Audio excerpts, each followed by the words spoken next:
Asal-usul Magelang. Cerita dari Provinsi Jawa Tengah. Dahulu kala, Kerajaan Mataram yang dipimpin oleh Panembahan Senopati merupakan sebuah kerajaan yang besar dan berjaya. Ketika Panembahan Senopati ingin memperluas daerahnya, ia meminta pendapat kepada Ki Gede Paminahan. Lalu, mereka sepakat untuk membuka hutan di Kedu. Hutan tersebut angker dan hampir tidak pernah dijamah manusia. Menurut masyarakat, hutan tersebut dikuasai oleh kerajaan jin dengan rajanya yang bernama Jin Sepanjang. Untuk menaklukkan Jin Sepanjang, ditunjukkanlah Pangeran Purbaya sebagai senopati perang. Pangeran Purbaya dan tentara kerajaan Mataram menggunakan pusaka untuk membuka hutan tersebut. Ketika hutan telah terbuka, terjadilah pertempuran hebat antara tentara kerajaan Mataram di bawah pimpinan Pangeran Purbaya dan tentara kerajaan Jin. Kerajaan Jin berhasil dipukul mundur. Namun, Raja Jin Sepanjang berhasil melarikan diri. Raja Jin Sepanjang berniat membalas kekalahannya pada kemudian hari. Sementara itu, hutan Kedu telah diubah menjadi sebuah desa yang berkembang dan memiliki pemandangan yang sangat indah. Di desa tersebut, hidup sepasang suami istri, yaitu Kiai Kramat dan istrinya putri yang cantik jelita bernama Rara. Rambat yang kemudian menikah dengan salah satu tentara kerajaan Mataram bernama Raden Kuning. Suatu hari Kiai Kramat kedatangan seorang laki-laki yang bernama Santa yang ingin mengabdi kepadanya. Dengan senang hati, ia menerima Santa sebagai abdinya. Ia tidak mengetahui bahwa Santa adalah jelmaan Raja Jin yang sedang ingin membalas dendam. Santa menggunakan kesaktiannya dengan menyebarkan berbagai penyakit.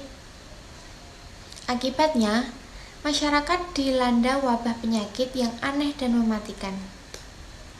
Banyak orang yang meninggal, begitu juga tentara.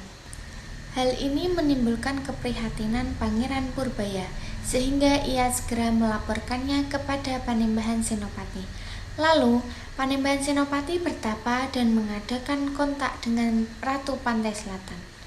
Usai bertapa, Panembahan Senopati menyampaikan nasihat dari Ratu Pantai Selatan kepada Pangeran Purbaya. Kemudian, Pangeran Purbaya menemui Kiai Kramat.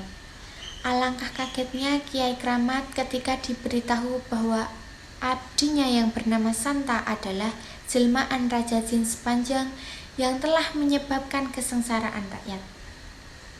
Santa yang mendengar percakapan Pangeran Purbaya dan Kiai Kramat pun melarikan diri. Kiai Kramat mengejarnya sehingga terjadilah pertempuran. Ternyata kesaktian Santa dapat mengalahkan Kiai Kramat, sehingga Kiai Kramat pun gugur. Kematian Kiai Kramat dan Nyai Bogem membuat Pangeran Purbaya memerintahkan Tumenggung Martayuda untuk menangkap Raja Jin Sepanjang. Namun, ternyata Raja Jin Sepanjang dapat mengalahkan Tumenggung Martayuda. Tumenggung Martayuda dimakamkan di daerah tempat terjadinya pertempuran tersebut, yang itu kemudian dinamakan Desa Martayuda. Raden Kerincing, yang merupakan salah satu senopati di kerajaan Mataram, merasa terpanggil untuk ikut membantu membinasakan Raja Jin Sepanjang.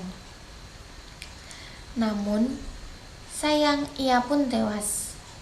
Pangeran Purbaya memerintahkan untuk menguburkan jenazahnya di tempat pertempuran tersebut dan menamakan daerah itu dengan Desa Kerincing.